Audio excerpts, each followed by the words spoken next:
কেরেটেরা এমুকের খবর কি? সব কোন উল্টো পাল্টা দেখিচ্ছে। অনেকদিন পর দেশে যাচ্ছেন, উল্টো পাল্টা তো দেখবেনই।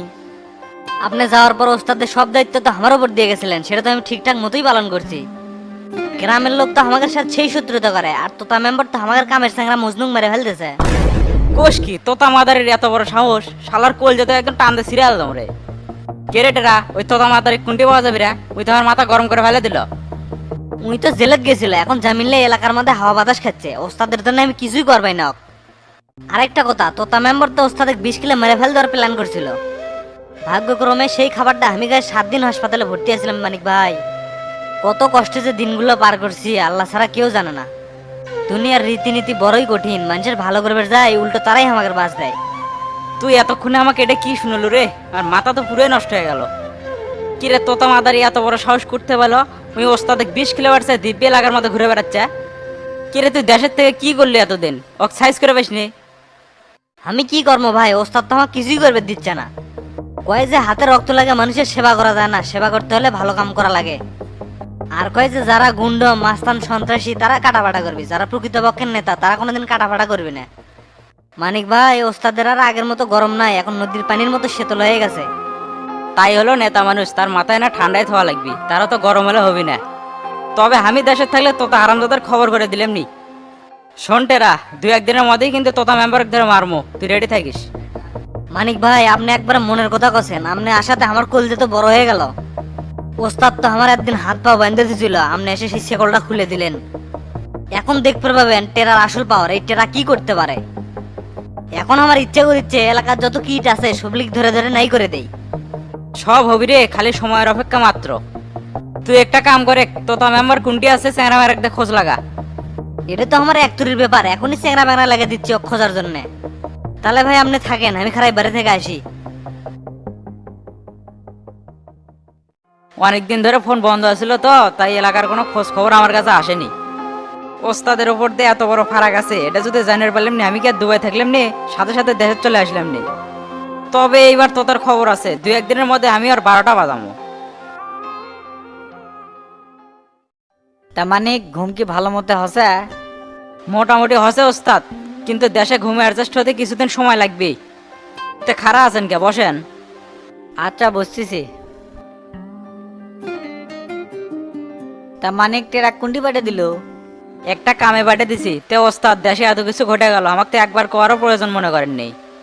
তো তার শফিক আপনার পিছিয়ে যেভাবে লাগছে, এরা তো আপনার বড় ধরনের ক্ষতি করবে। জনগণের উপকার করবার যায় যদি আপনার ক্ষতি হয়, এটা কিন্তু আমরা মানে নেবার পাবো না। আল্লাহ যদি সয় থাকে, পৃথিবীর কোনো শক্তি নাই যে শামসুর কোনো ক্ষতি করে।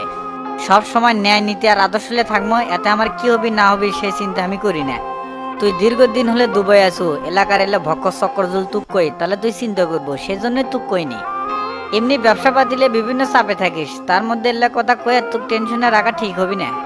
আচ্ছা মানিক, থাইল্যান্ডের পার্টির কি খবর? ডিল কি ফাইনাল হসে? আপনার সাথে যেদিন ফোনে কথা হলো সেদিনই তো ডিল ফাইনাল করছি। আশা করতেছি এই প্রজেক্ট থেকে আমরা 20 থেকে 30 কোটি টাকা প্রফিট পাবো। আলহামদুলিল্লাহ, এমন চিন্তা আমিও করছিলাম যে এখান থেকে ভালো একটা অ্যামাউন্ট পাওয়া যাবে। তবে বিশ্ব পরিস্থিতি ভালো না হওয়া পর্যন্ত ব্যবসাপাতির কোনো উন্নতি চোখে পড়ছে না। যে হারে দ্রব্যমূল্যের দাম বৃদ্ধি পাচ্ছে, এতে করে তো সাধারণ মানুষের ধরা ছোঁয়ার বাইরে। কি আর করবেন, ইউক্রেন রাশিয়া যুদ্ধ না হলেই তো এরকম হলো না নি। এই যুদ্ধের জন্যই তো আমার দেশে আসতে এত দেরি হলো, না হলে তো অনেক আগে আসলাম নি। থাইল্যান্ডের পার্টির সাথে দিনের পর দিন কথা হচ্ছিল, কিন্তু ডিলটা ফাইনাল করতে পারছিলাম না, এই জন্য দেশেও আসা হচ্ছিল না। তুই যে সব কাম সেরে দেশে আসছো, এটা ভালো আছে, না হলে আবার তোর দুবাই যাওয়া লাগলো নি, এটা একটা প্যারা। সব দিক বিবেচনা করে সব কাম কমপ্লিট করে দেশে আসতে তো দেরি হলো। খুব ভালো করছো। শোন মানিক, বাংলাদেশের ব্যবসায়ীরা খালি দাম বাড়ানোর ধান্দায় থাকে, কিন্তু একবার যে জিনিসের দাম বাড়ে আর কমে না। এত করে গরিব অসহায় মানুষ কত যে কষ্টে থাকে, এটা তুই বুঝতে পারবাম না। এই যে সবাই আসেন, টেবিলে খাবার রেডি। আমার তো আর খাবারের রুচি নাই ভাবি, আসার পর থেকে একের পর এক খাবার খেলেছেন, আর কত খামো। কি করছো এলে? তুই আসবো দেখে তোর ভাবি কত খাবার রান্না করছে, তুই খিলেবি দেখে। তোর যত পছন্দের খাবার সব রেডি আছে, তোর যেটা মন চায় তুই সেটাই খাবো। মানিক দুবাই যায় মেলা পরিবর্তন হয়ে গেছে। না ভাবি, পরিবর্তন কি এত সহজে হওয়া যায়?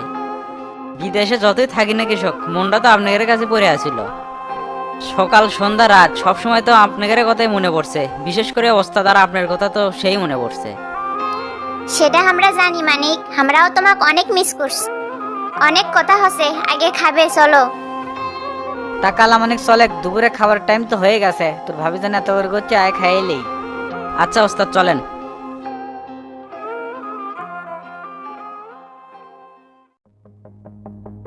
টেরা ভাই, শুনলাম হামাক নাকি আপনি খুঁজিচ্ছেন। কেরা তুই সারাদিন থাকিস কুটি, সেই দুপুরের পর থেকে খুঁজিচ্ছি। কামের সময় দুপুরে একটাকেও খুঁজে পাওয়া যায় না। কেরাই আর চেংরা বেড়া কুটিরা? কিছু চ্যাংরা ব্যাংরা নদীর পারে আর কিছু চ্যাংরা ব্যাংরা রাস্তার কাম দেখার জন্য দিয়া পাঠাছি। ঠিকঠাক দেখাশোনা না করলে খালি কামের ফাঁকি দেয় আর কামের মানও ভালো হয় না। সেটা ঠিক আছে, ডিউটি তো ঠিকঠাক মতোই দেওয়া লাগবে, তাছাড়া তো ঠিকাদার সব মারে খাবি। তেরনে একটা যে খোঁজ দেওয়া লাগবে। তে ভাই কন কি খোঁজ দেওয়া লাগবে? তো তাক কোনটি পাওয়া যাবে রে? আমি অনেক খোঁজাখুঁজি করলাম কিন্তু পাইলাম না। তো তা খুঁজিচ্ছেন আপনি? অক্ত এমপি বাড়ি বিলে যেতে দেখলাম, ওই শালা মনে ওই জায়গাতেই আছে। তা ভাই হঠাৎ করে তো তা কিসব খুঁজিচ্ছেন? সেটা শুনে তুই কি করবো? তোকে যে কাম দিলাম তুই সেটা করে, এখন থেকে তুই তো তাক ফলো করবো। ওই মাদারি কুটি যায় না যায়, কখন কি করে সব তথ্য আমার দরকার। যখন যা খাবার মন যায় আনালের দোকানের থেকে খাবো, আর তো তাক ফলো করবো। আজ থেকে তোর এটাই কাম। ঠিক আছে ভাই, ওই কি করিচ্ছে না করিচ্ছে সব আপনাকে জানাচ্ছি। তা ভাই একটা খবর জানেন নাকি? শফিক চেয়ারম্যান বলে উপনির্বাচনে এমপি ক্যান্ডিডেট হবে। অবিতা কি আছে? ওকে আমরা গুনি উনকে শেষরা পারছো না, মানুষ কি ভোট দিবে? চেয়ারম্যানের ভোট আমার দেখলো না, মানুষের দ্বারা দ্বারা ঘুরলো কিন্তু কেউ ভোট দিল না। উই যদি দাঁড়ায় তাহলে তো আমাদের প্লাস পয়েন্ট, খালি মাঠে গোল দেবো। এত বেশি পেশাল না পারে, এত যে কাম দিছি তুই সেটা করে গা। আচ্ছা ভাই যাচ্ছি। তা ভাই মানিক ভাই কি আমার জন্য সেনালা ঘড়ি আনছে যেটা আপনি গছিলেন? ঘড়ির চাইতে বড় কিছু আনবার পারে, লাগেজ তো এখনো খোলেনি, সব বান্ধাই আছে। তুই একটা ঘড়ির আবদার করছো, যদি না মানে তোকে আমি কিনে দেবো। আমার এক কথা 100 কথার সমান। ঠিক আছে ভাই, তাহলে আমি আর সময় নষ্ট না করে কাজে লেগে পড়ি।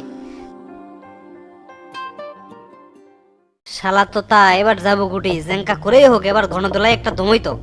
মানিক ভাই যে খেপা খেপছে, মনে হচ্ছে তো তার এবার মাছ দিয়ে হাসপাতালে থাকা লাগবে। শালা মাদারির খুব বিঘের হয়েছিল, মানুষের এত বিঘার ভালো না, আর বিঘের ছাড়াচ্ছি। ওস্তাদ 20 কিলো মার বেড়েছিল, সেটাকে আমরা আজই ভুলে গেছি, তো মার দিয়েই ছাড়মো। খিদে লাগে গেল, বাড়ি বিলে যাই না ভাত খামো।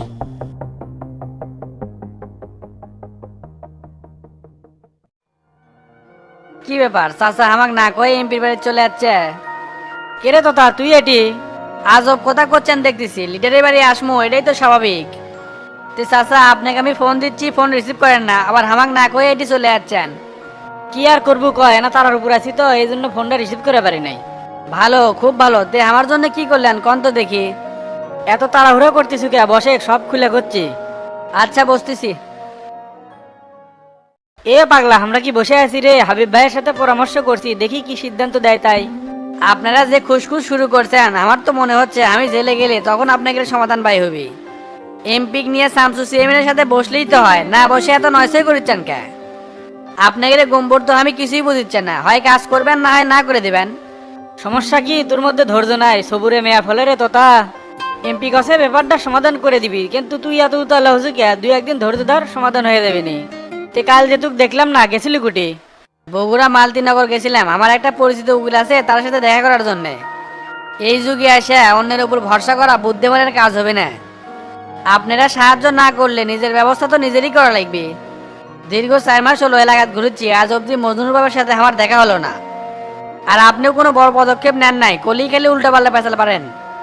এ সেরা তুই কি কষি একবারও যে কাম হবে না? তোকে সাহায্য সহযোগিতা করার জন্য আমি আর এমপি একবারে উঠে পড়ে লাগছি, কিন্তু ভাগে মিলিচ্ছে না, কি করবো? শোন তো তাই, এখন থেকে রাস্তাঘাটে সাবধানে চলাফেরা করিস, আর রাতের বেলা একদম বাড়ির থেকে বাইরে হবো না। কে ভূতের ভয় নাকি? দেখেন চাচা, আমি কিন্তু এলে ভূত টুত বিশ্বাস করি না।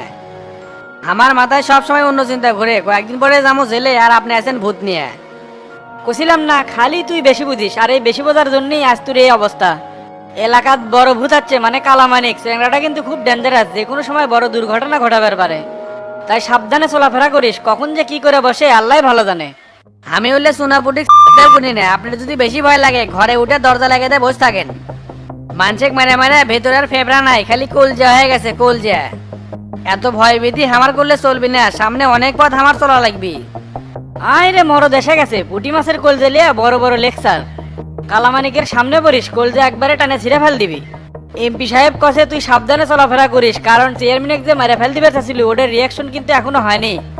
এল্লা শান্তির জন্য আপনাদের কাছে আসি, আর আপনারা আমার মধ্যে টেনশন ঢুকে দেন। হাই রে রাজনীতি রে। তাই এমপি সাহেব কুটি এখনো কি ঘুম থেকে ওঠেনি? না না এখনো উঠে নাই, উঠতে না দেরি হবি। এটি আমি মোরা পর দিয়ে পারবো না, আপনি থাকেন আমি গেলাম। চাচা একটা কথা কই, এমন একটা দিন আসবি সেই দিন এই এলাকাতে আমি শাসন করবো। শালা তোতা, তোর বিঘের খুব বেড়ে গেছে, তুই শক্ত একটা সুদন খাবো আমার মন করছে। তুই আমাকে এমপি কাকু মানিস না, একজনে মেরে ফেল দে মনে হচ্ছে তুই স্যাড হয়ে গেছিস। তুই ছোট ভাই হিসেবে কত দরদ করি আর তুই মুখের উপর অনেক কিছু কস। আমরা যদি পিছন থেকে চলে যাই তোর পরিণাম আজকেই খারাপ হবি রে, তুই টিকে আসবি খালি আমাদের জন্যে।